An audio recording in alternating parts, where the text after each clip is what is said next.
all you cool cats and kittens. It's Carole Baskin from Big Cat Rescue, and welcome to ClubHouse. We meet on ClubHouse in the Big Cat Room every Saturday evening at 6 p.m. Eastern Time, and we try to record those so that people who can't be there can actually listen to the great conversations that we have, except that I was in charge of recording this past week, and I messed up. I forgot to hit record. So what I'm going to have to do here is kind of recreate the beginning. First, Karen Nash had a question that she was going to ask, and so I'm going to play her question and then the answers. My question for today is, what happens after the Big Cat Public Safety Act gets put into effect, after it passes? So many of our bills that even in New Jersey currently have passed are not always enforced, and it worries me. So I wanted to see what we do as advocates to see how we can help to enforce this once it does pass, and what actually happens to the people and how they're affected. The abusers is who I'm talking about, the people that have abused animals, big cats, in the past. Once there's no private ownership, once there's no cub petting, what do they do? How is it handled for them? What happens to their animals? And then how places like sanctuaries are going to be affected by that. And I worry because seeing that there are the USDA, the wildlife places that are actually here in New Jersey that are supposed to be protecting these animals, it's very difficult for anybody to even get in touch with them, never mind have them enforce the law. So I wanted to see what those people, the people that are actually supposed to be enforcing the law, what is going to happen with them and how they will finally be put to the test to see if, once the bill passes, how they are going to react to it and how they are going to help these big cats. So that's really what I wanted to know in a nutshell. Of course, there were other questions that came up or will come up as we go, but that was mainly what I'd like to know. I had asked Karen if she would re-record her questions, so that's why she was able to do that so concisely. And I wish I had been this concise on the night that we actually had ClubHouse talking about this. But what I will try to do here is give you a much more concise answer than I gave Karen that night, because I went on for about 20 minutes. But essentially what happens once the bill passes is that people who have these animals can keep the ones they have, but they can't offer them for pay-to-play sessions where they are breeding them and charging people to pet them. And I know Karen was concerned about whether or not law enforcement would do anything to enforce these laws, since there are so many laws that they currently are not enforcing. Same goes for USDA and U.S. Fish and Wildlife Service.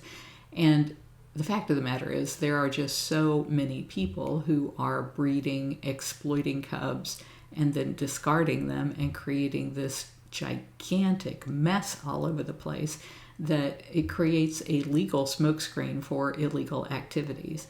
So if you stop that flood of big cat cubs into the marketplace, then it makes it a lot easier for law enforcement to actually do their job. And it makes it a lot easier for those of us who are watchdogs to report violations.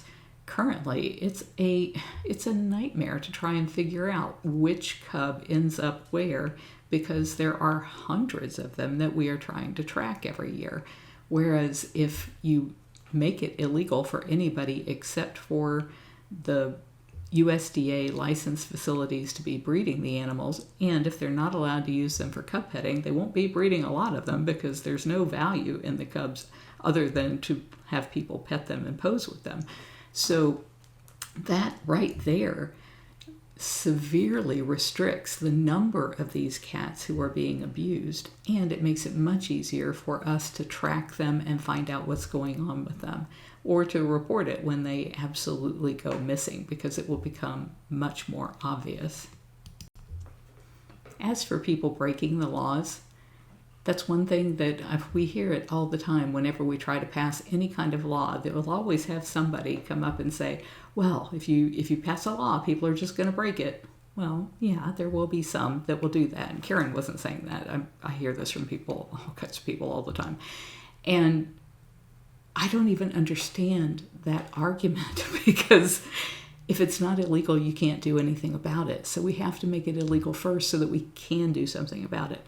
And then if you're going to offer cub petting and do it in enough of a volume to make it make sense financially, you have to advertise it. You can't just do it through word of mouth or secretly. There'll be some people that do some of that, but there just won't be enough financial incentive for them if they can't advertise doing it on a broad scale. And so I'm just not worried that there's going to be people breaking the law and that's why we shouldn't pass a law. That's just not a problem.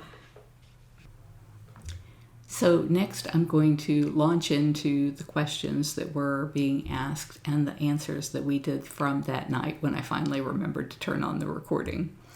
And one of the things that I remember saying that was not quite correct was we were talking about how our opposition is going out there and saying that this will cause confusion between USDA and U.S. Fish and Wildlife Service, and that is absolutely incorrect. And what I think I said wrong was I said that USDA would enforce this bill, but actually USDA would be enforcing the Animal Welfare Act. This bill, where it bans the breeding or the cub petting and the private ownership of exotic cats, those would be violations of the Lacey Act. And so those would be enforced by the U.S. Fish and Wildlife Service, which is what the U.S. Fish and Wildlife Service currently does. So there's no confusion about who's going to do what, and there's no difference in who's going to do what. It's just USDA enforces the Animal Welfare Act, U.S. Fish and Wildlife enforces the Endangered Species Act and the Lacey Act, which is what this federal bill amends. So by prohibiting the cub petting and phasing out private ownership, those are things that if somebody were breaking the law, then USDA would take action. And that's exactly how things are today. It's just they don't have a good law to be able to enforce. So did this a whole lot quicker this time around than we did that night, and I am going to now turn it over to the questions and answers that went on the rest of the night. I don't know if in the future things like this will be addressed, but people look at AZA zoos as if they are A-okay, but there's a lot of things in those zoos that come from backyard breeders. Macaws. A whole bunch of macaws came from a private backyard breeder into a local zoo here. So there has to be something in the future to address those things. I've also seen in AZA zoos where the adults, when mom has babies, they have the mom and the babies in the enclosure. But then after the babies are a little bigger, mom spends months and months in what they call the night house, the concrete room, because there's not enough exhibits to put her out and still have the babies out. So the babies are out there, and there was a black jaguar at Memphis. She spent months back there, and then all of a sudden, she was just gone. And that's one I never did find out where it went. But in checking with some of the AZA zoos that they do, trade animals back and forth with, that one never showed up anywhere. So I know this law doesn't address a lot of things like that, but after this law passes, there's still going to be a lot of issues that need to be dealt with. So getting this law passed doesn't mean our work is over. It just means our work may shift a little bit in another direction. I don't know that was really important to say to all of y'all, but I just wanted you guys to know there are things at AZA zoos. They deal with private breeders when they disperse their animals out if they don't need anymore, or that they want animals in. They do work with backyard breeders. So it's important when you do visit an AZA zoo, ask questions. Where did this animal come from? Or if you notice an animal's gone, press and ask, where did that animal go? And you can't get those answers from keepers. You have to go to administration and, excuse my nasty language, but hound the hell out of them to find out, where did that animal go? Years ago, we had actually applied to be accredited by the AZA as what they call an affiliated facility. And they turned us down because we were not willing to let them just dump animals they didn't want anymore on us in order to not have to deal with them. And so I think that once this bill passes, an awful lot of the backyard breeders that they are dealing with are going to lose so much of their other business because they won't be able to sell those animals then to private owners, that they're not going to be able to afford to continue providing animals to the zoos and being a dumping ground for the zoos because they won't have an outlet for those animals. So I think it's going to affect them a lot. Well, and I think the conservation game will address some of that too, as far as what's going on behind the scenes with AZA and some of them. That's too. For sure. With AZAs, it's not always just about the animals. It's about the business. I can't tell you how many conversations I had because I did behind the scenes projects. Was in the zoos, hours before it was open to public. In the zoos for hours after it was closed. Took a baby orangutan. I was with the keepers. We took a baby orangutan and walked around the zoo and played with it, out in the ground. Got tons of pictures and videos of that. Of course, this was prior to me meeting Big Cat Rescue and learning that some of the things I was doing was wrong. I've played with a cougar at an AZA zoo, again, prior to Big Cat Rescue, and learning, what they taught me. So AZA zoos, it just burns me up sometimes when I talk to people online and try to educate, and I try to be very careful and very non-political. But people look at AZA zoos like they are the absolute, A-OK place. But they are very tied to the backyard breeders. I've seen it personally. I was there at I don't know that. Never mind. Sorry. And I think once more people get to see the conservation game, I think that will, people's ideas about AZA zoos and thinking that they're, like the best thing ever I think their minds will be changed about that. So it'll be really wonderful when that comes out to, a broader audience. Hi, CJ. Did you have a comment or a question? Yes, although I thought that Luana there was going to steal it from me. It's still related. I was wondering about the species survival plan.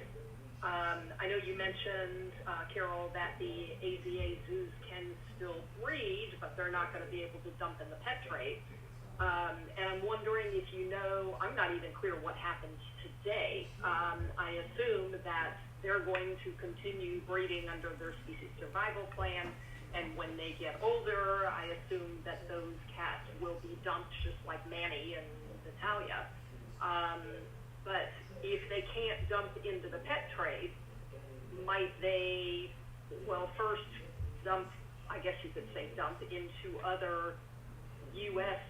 zoos, but if they continue breeding, eventually the other zoos are going to fill up as well with older tigers that they can't, breed, and might they at some point, this is all speculating of course, but might they at some point perhaps try dumping into, I'm calling it dumping, they would probably call it trading or something, into like local zoos that participate in other, they don't call them species survival plans, but it's the same thing when you get out of this country.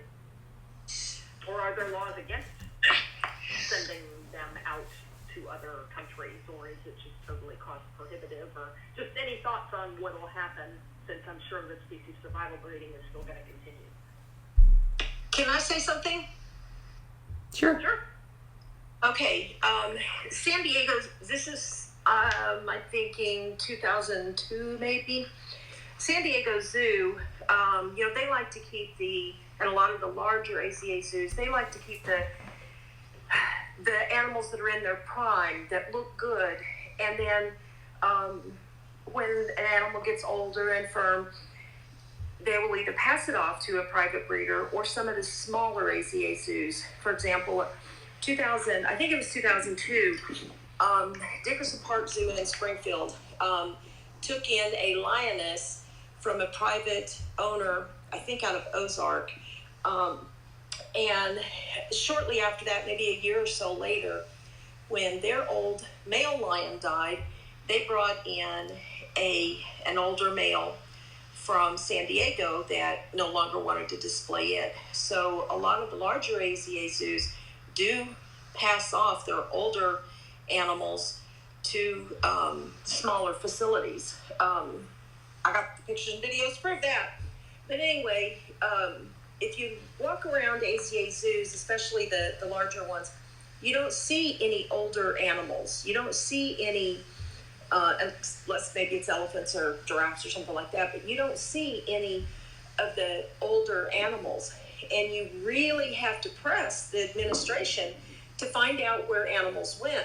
A lot of the AZA zoos don't even want to tell you the animals' names. I know some zoos, we had to press and press and press to even get animal names so that, I could track them, in the pictures in the website, that I was building way back then.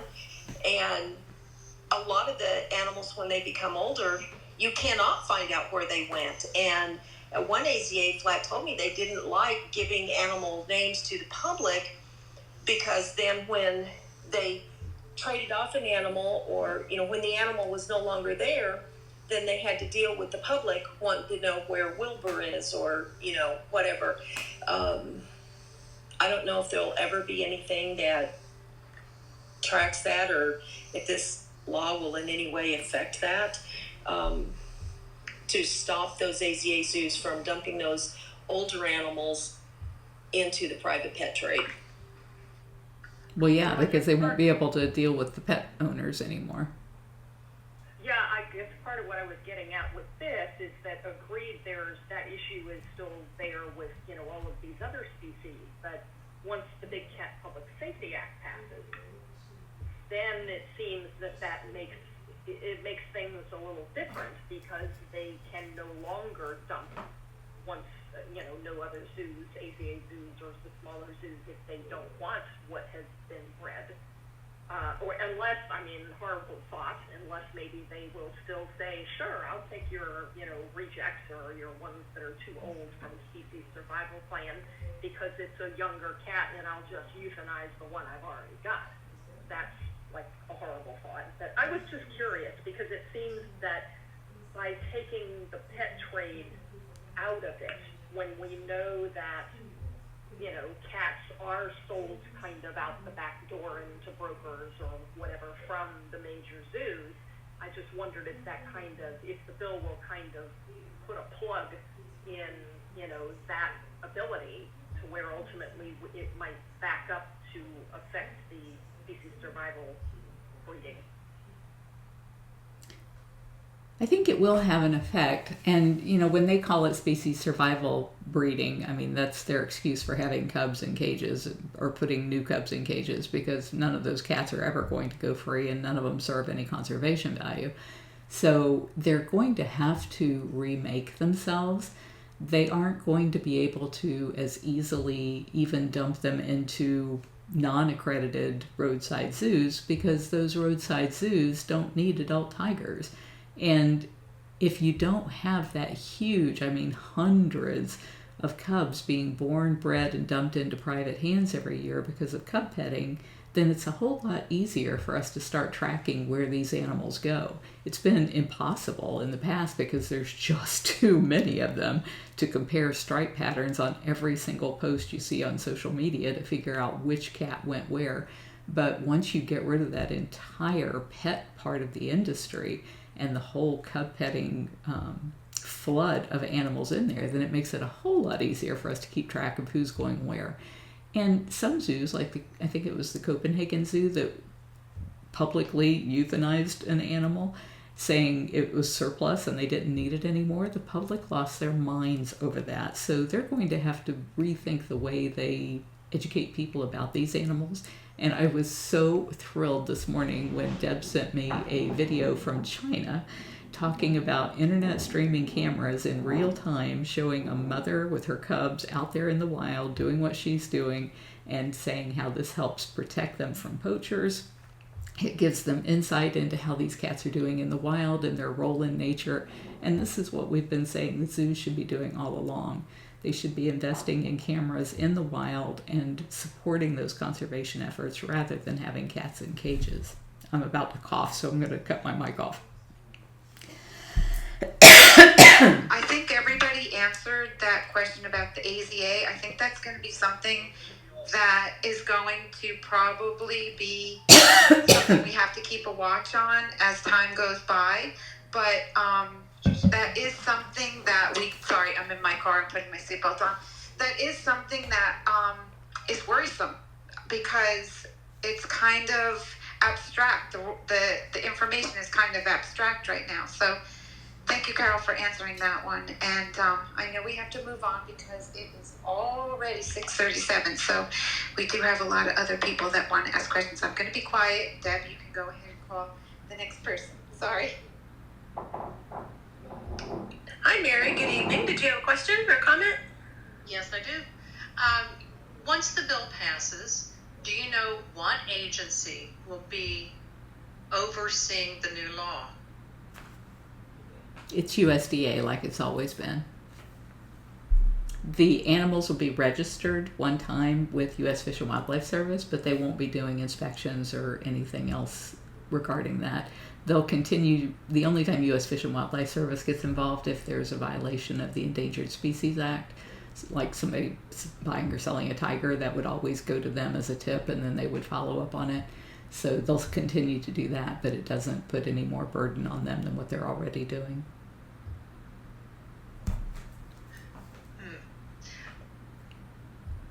I'll leave it at that. That's really... It's not a good answer because we're not thrilled with USDA, but it's what it is. No, that's what I'm thinking is like, well, they're not doing such a bang-up job right now. And I'm hoping there's more bite to this, that they'll actually go after people that are not following the letter of the law. Do you see that happening? Me too. Well, it gives them more to fight with because currently an awful lot of the abuse that's out there is not illegal, and it will be once the cup petting is banned and the private ownership is phased out. Okay. I think we need to figure out how to restructure USDA.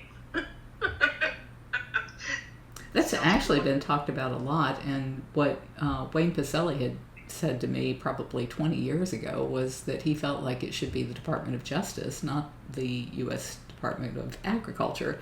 The USDA is meant to inspect things like your food and to work with farmers, to work with people who are using animals for their fur or their parts or their body parts.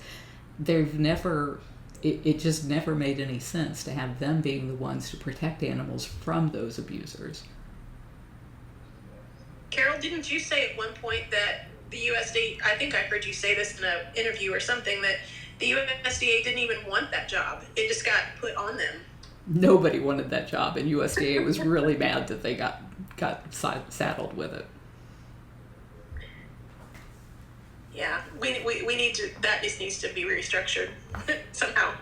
We could privatize it. The question I have is, what about that, only in Florida and New Jersey I know, isn't it called Field and Wildlife? Like, isn't that organization supposed to be keeping track of that stuff too? Like, not just the USDA, but what about the local state officials?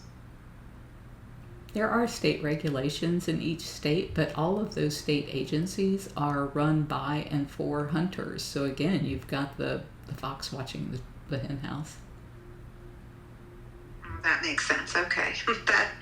That's so sad. Okay, sorry. I know that in New Jersey, that's who ADI had wanted me to check, because they were supposed to be the ones going back to this fair to check on the zebra, and obviously they did not. So that's why I'm thinking, even where were they that weekend? They weren't even there.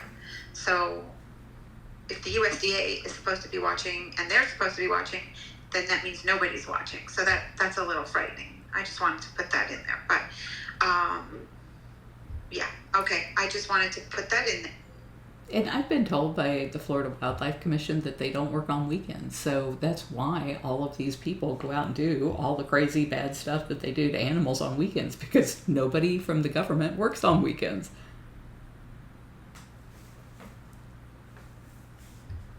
I guess the bad stuff is supposed to happen during the week. Oh. Bella, did you have a question or a comment? Actually, I do, and it's kind of in the subject we're talking, but since Karen was so great to mention about things that we've been thinking about, I have contacted our local first responders, because our local reps in my state, this local guy, and I've talked to his office staff, doesn't want to sign the bill. He finds it bogus. I've talked to first responders of all kinds, asking them their thoughts so that I could see how we can get our local guys to say yes to this bill. Carole, is there anything else I can do to try to convince this guy, I'm using that word loosely right now, to think more positive about this bill than just, I'm not? Most of the people who say that they do not want to support the bill are saying that they believe that it was going to create a whole nother government agency that has to monitor this. And that's just not true. It's a lie that's being told by the lobbyist, Frank Vitello. This is what we've been told, is that he's going to offices telling people it's going to cause confusion between USDA and U.S. Fish and Wildlife Service. Their roles stay the same as they always have been. And that it's going to put more government pressure and be more costly to government to enforce this. And that's not true, because if you didn't have to send all of these veterinarians, because most of their inspectors are veterinarians, you didn't have to pay these high-paid people to go out and do inspections of hundreds of new cubs every year, and all of the complaints that come along from the public for what they see happening to those cubs, then it actually saves the government money and there is no confusion. But this one lobbyist, Frank Vitello, who was hired by Doc Antle and Mario Tabaro from Tiger King, he's been their lobbyist for the past, 5 or 6 years now, I think. And he's so believed by these people that they won't even bother to read the bill and find out that he's lying to them. I don't know how to overcome that. Okay, thank you. I just thought I'd ask, because I've been pushing, and everybody I've talked to, everybody is for it, but him. Even his staff are all for the bill, but it's like reaching a brick wall with him. So thank you. Bella, have you asked him why he doesn't support it? Has he given reasons as to why he won't support it? He doesn't care for animals, he says. That's everything he's even told the staff is he doesn't care about the animals. Even when I've said, well, eventually our future generation, at the rate we're going with these animals, no matter which animal you see, our kids are eventually, the only way we're going to know what a tiger looks like is in a little stuffed little animal in a museum. We're not going to really have the animals anymore. If it's that, then go at it from a different direction. Go at it from the safety of the public side of it. I had letters from the police department and the fire department that I've gone there with the letters, and he's like, I still call. I won't give up on that, but I was thinking if there was a little nook and cranny with the government that I don't know of that could entice him, so to speak, if that's even a word. Because I'm really trying, and he's just a brick wall.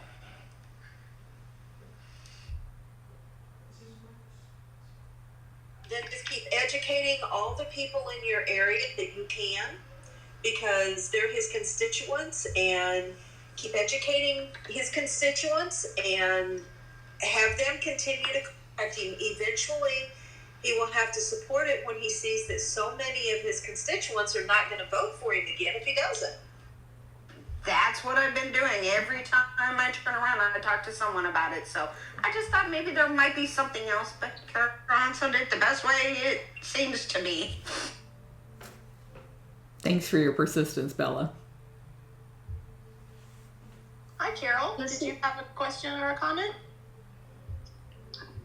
Well, it got answered, but then I got sad when I heard Carole say that the Big Cat Public Safety Act is not going to include the cheetahs. Our laws here in Tennessee state that no exotic animal can be exhibited by a zoo or facility on a tether. It has to be in a cage. But the Nashville Zoo has a cheetah ambassador program. They take those cheetahs out a lot with just a tether, and that's already not anything that they're being reprimanded about or stopped. So now it's like, now I'm just hopeless that that's ever going to change. Well, the good news, Carole, is if your state already prohibits it with cheetah, this bill won't undo that. It will, it gives the overarching view on all of the animals that are listed, but for animals who aren't listed in this bill, then it would be the state law that would be what they have to abide by. The issue you point out, though, is that they're not abiding by a law they already have. And the only way, again, that we stop that is by just bombarding that agency with complaints. Every time we see it, document it, send in written complaints, affidavits, ask to be a witness at a trial because you want this to stop. And if there's enough pressure, I think we can stop them. Okay. Well, I did put in one complaint recently with that. There's a few other big cat people that live here in Tennessee. We've been trying to kind of get people on board with that. I don't know if it's because they're in Nashville or because, I don't know. I don't know how they're getting by with it. It's not like it's a secret. It's disappointing, but the good news is the state house rep here that I hounded to co-sponsor the bill and never would has co-sponsored this time. Woo-hoo! So maybe that'll be a help. Maybe I can get him to give us support to that. That's awesome. It was awesome. That was a long journey. Carole, have you talked to the administration at the Nashville Zoo? I know they are undergoing some internal changes right now, in inter-office changes, administration changes. You might start talking to different ones in administration at the Nashville Zoo about that. Put them on the hot box. Be polite, but ask them some specific questions.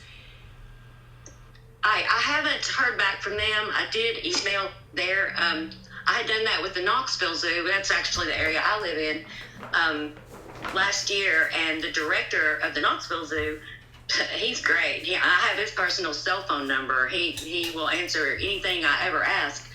But I haven't heard back from Nashville.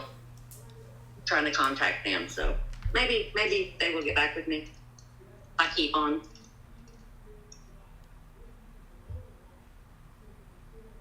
Daniel, did you have a question or comment? Yes, I do. Well, thank you for letting me on here, and thank you, Carole, for all you do for the cats.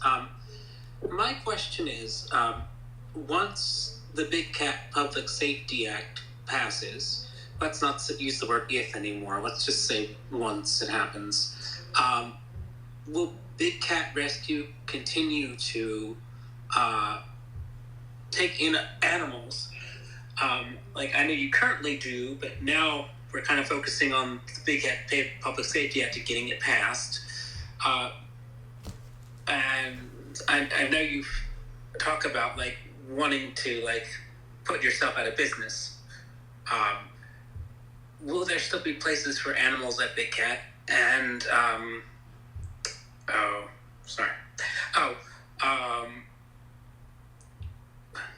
think that's it. Yeah, that's my question. Thanks, Daniel. Yeah, we are the leading sanctuary behind getting this federal bill passed. And I feel like we just have to turn off the tap before we can clean up the mess that's being made. And there are other sanctuaries that have space and don't want to be involved in getting this bill passed, or at the very least don't spend much time or energy on the bill, even though they say that they support the bill. They are consumed with running their sanctuaries and don't have they just don't have the burning desire that we have to put ourselves out of business, I don't think. So as long as those accredited sanctuaries have space and are providing vet care and good food and proper husbandry and all of that, that's how most sanctuaries make their money, is by rescuing animals. Whenever somebody does a big rescue, there's tons of money that come in. It's usually only enough to take care of those animals for the first year or so, and then they've got to go out and rescue more animals.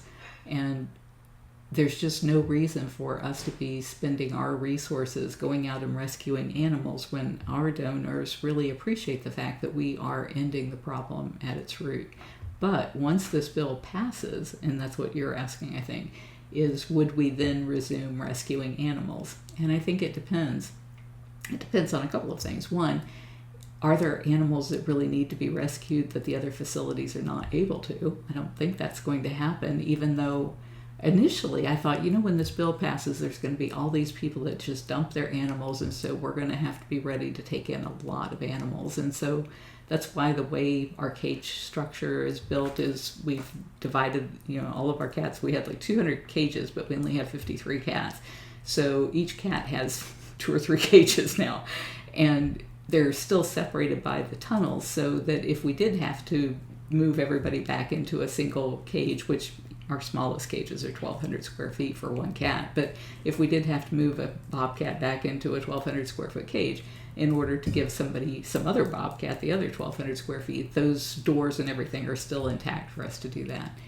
But the more I'm seeing these state bans go into effect and so many fewer of these animals needing to be rescued, I just don't know that there's going to be an awful lot of animals that don't have a place to go. If there were animals with no place to go, of course we would step in and help.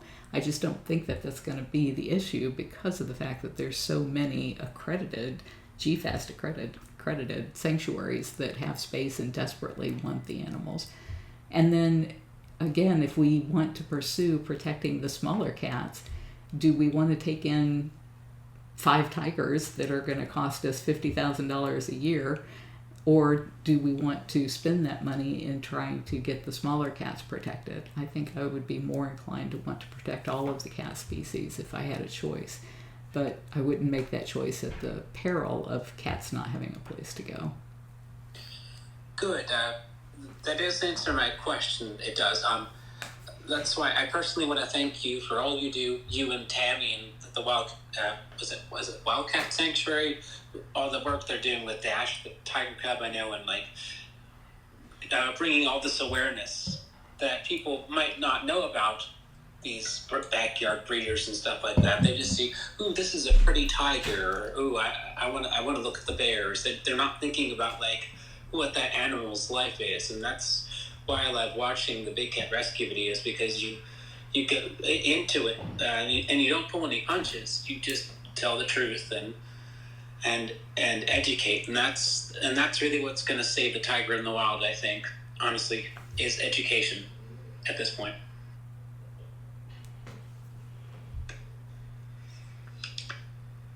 Nancy, did you have a question or comment? Yes. As the Big Cat Public Safety Act is passed and we go forward enforcing this, what is the plan as far as helping to educate law enforcement on their safety and on recognizing what they're looking at and different things? so that they recognize when there's an infraction, and learning what the animals look like. I mean, some of them may not be recognizable to all of them. One of the things that surprised me so much in giving tours at the sanctuary for all these years is how many parents would come out and be standing in front of a tiger and tell their 5-year-old, look at the pretty lion. It's like, oh my gosh, people don't even know a lion from a tiger. So I could appreciate, Nancy, you worrying about law enforcement not knowing which cats this applies to. And I think it's going to come down to all of us in the public being able to go to law enforcement and say, here is the new law, here's what this law bans.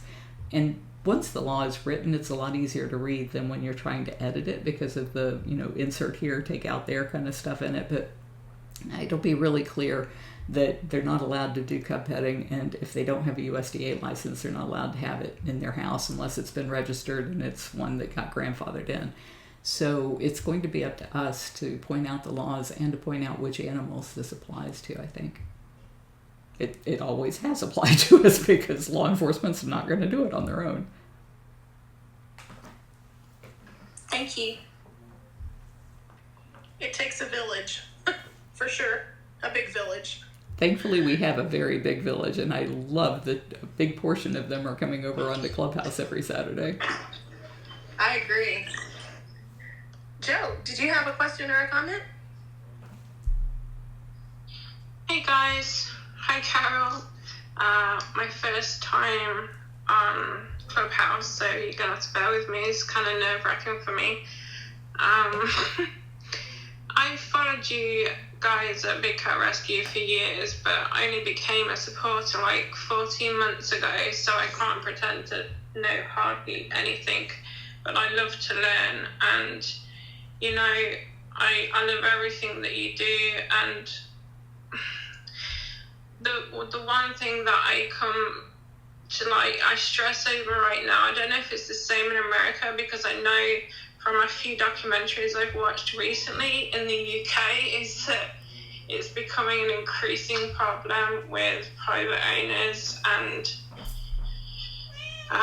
it's almost as if the UK is replicating itself from the US and keeping tigers and different cats in their backyards, and they think they're doing them justice with having these big enclosures or whatever. And it's just what I'm afraid of, I guess, is that I know that in the US they have a lot stricter kind of law enforcement, but surely there is still going to be people that break the rules. I mean, there are so many of them out there.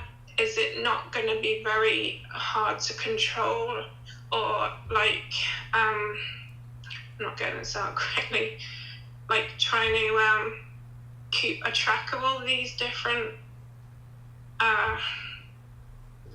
the people that have got these cats,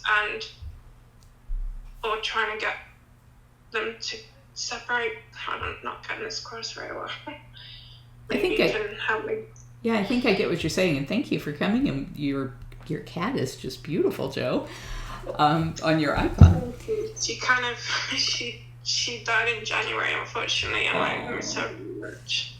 So beautiful. She is. I have been saying for years that the UK was so far ahead of the United States because they had banned all of this craziness back in the 70s. And then I just watched a program in the last day or so. It was something that played in the UK. It didn't play here. And so somebody gave me a private link. And I was shocked to see that there are a number of these people that have lions and tigers, mostly lions, but tigers and cougars and other big cats in their backyards all across the UK. And so it is troubling, and I wonder how much of that has been fueled by Tiger King, by people thinking, oh wow, this is a cool thing to do, and now they're resurrecting what we thought was a done deal there. But to answer your question, even though it may be seeing something of a resurgence currently in the UK, I think that will come to heel as we get our act together here in the US, because of the fact that we're we're creating such a huge smokescreen for illegal activity through all of the cub petting and discarding of those cubs. And once we can stop that and we can really see and track all of these cats from birth until they die or they disappear and we have to hold somebody accountable for where they disappeared to, once people see that that level of scrutiny is being applied to everyone who possesses a big cat, I think it's going to make it a lot less fun to have a big cat. So I'm hoping that it will have a very positive impact once our bill passes. I guess that is true. I mean, I think it's almost as if, I almost know that this is going to be the year that it does get passed. I've got a feeling that, the amount of work and effort that everybody's put in, as much as I hate that I can't do it from the UK, that it really is going to go through. But surely this is just the beginning. It's not even, it would almost be classed as the easy bit. The work is going to kind of begin. It's going to be the job after that, right? It's going to be a huge amount of work on a lot of people's plates, to kind of keep all this going. I think it will be a lot of work, but we'll have something to work with. Currently, it's not illegal, so we can't do anything about it. But once we have a law that says this is illegal, then we have a really strong footing to be able to rein in all of this abuse. Yeah, it'll be not that it's not something to work for right now, but it'll be something that we can work with almost, I don't know, I think it's because I'm nervous that I'm not speaking correctly.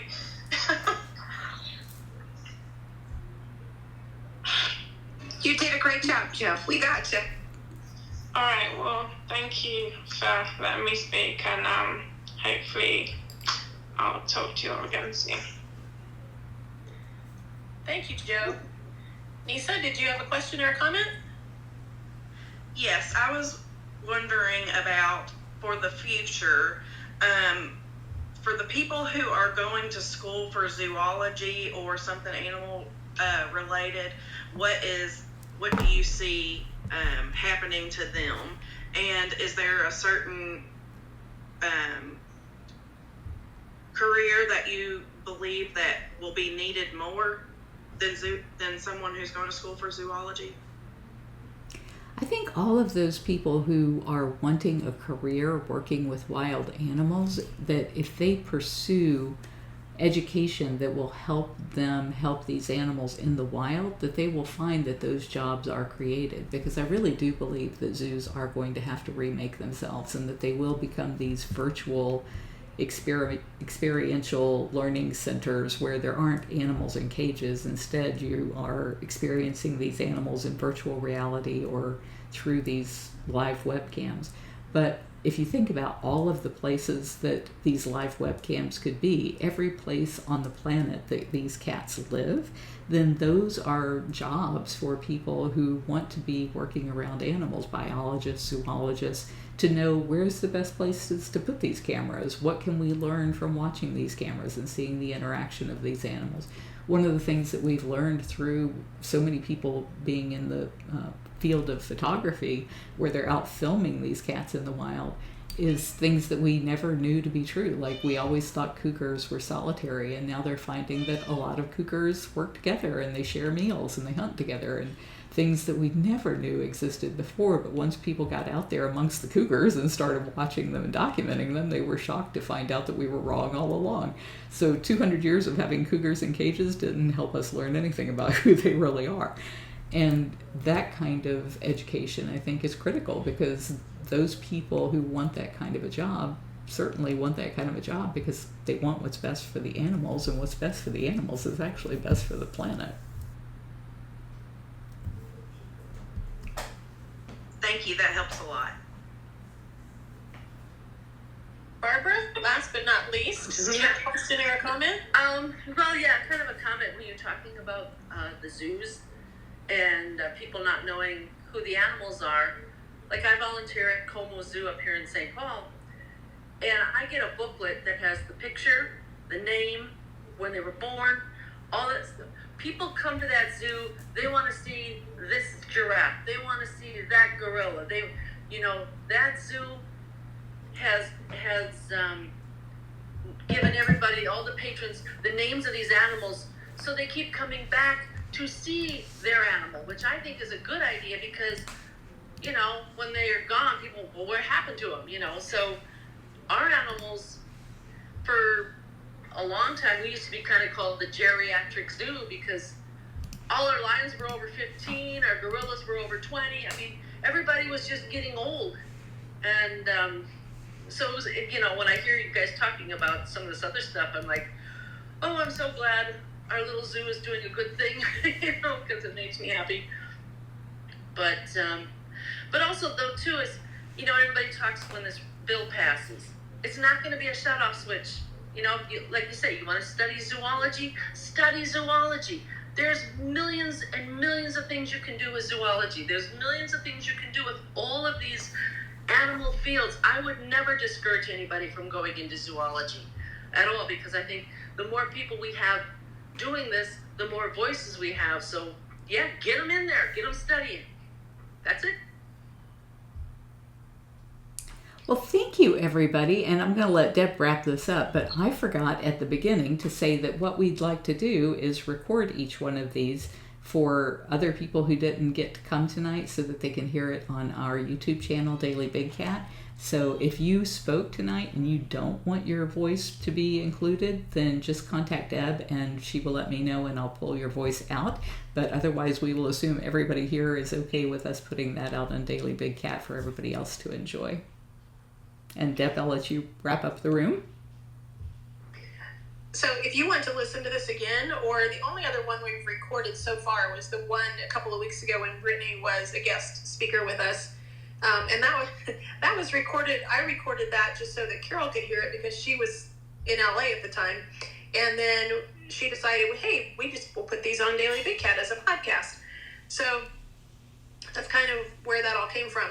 But if you want to re-listen to tonight's or to Brittany's a couple weeks ago, you can go to dailybigcat.com and you will find them there. They're on a new playlist called ClubHouse, and they will all be there from here on out. So you can go back and listen to all of it or part of it. And of course, there's a lot of other videos there that you can watch as well. And there's going to be a new podcast called Cat Chat that Andy and Bridget will be starting in the next week or two. I don't exactly know when their first episode will launch, but I believe it's with you, Carole. Isn't that right? They're recording with me tomorrow, so it should be pretty soon. So you'll be able to find that podcast as well. Or it may be a video. I'm not sure exactly. I think it's going to be audio on Spotify or one of those podcasts. But is it going to be video on Daily Big Cat, Carole? I always did them as video before, and I assumed that's what they were doing, but I don't know. Well, some way or another, you'll be able to watch that playlist as well or listen to it. So you can find all of those on dailybigcat.com. So thank you guys for joining. I'm so glad you were here, and we will see you next week. I don't know yet what we're going to do for sure, or who we're going to have speak, or exactly what the topic will be, but it's always something fun. So thank you guys for joining. Thank you. Thank you, everybody. Thank you. Good evening. Have a good night and weekend. Thank you. Deb, close, can I ask one question? Sure. Okay, on the topic. When these people are, after the law passes and people have to register for animals, is there going to be, where are those lists going to be kept? Are they going to be local? Are they going to be state? Are they going to be federal? That we in the public can kind of keep if their stock of animals changes. Will there be a centralized list that the public can access of these animals? I don't know that for sure, but we will absolutely press for it. And I know one of the pushbacks that we have gotten from the U.S. Fish and Wildlife Service is saying, oh, that's too hard, we don't want to do it. And I've said, look, let me do it. I'll do it. We'll set up a spreadsheet. We'll make these people list their animals. So by some manner it will become a list, and of course we will push, because it's a government agency with the list, we'll push that should be public access.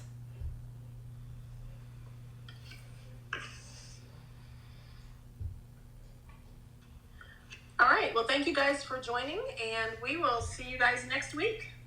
Thanks, everyone. Have a great weekend. Thanks, Carole, for answering all my questions. Thank you for such great questions. Thanks, Carole. Thanks, Karen, and everyone. Good night. Everybody.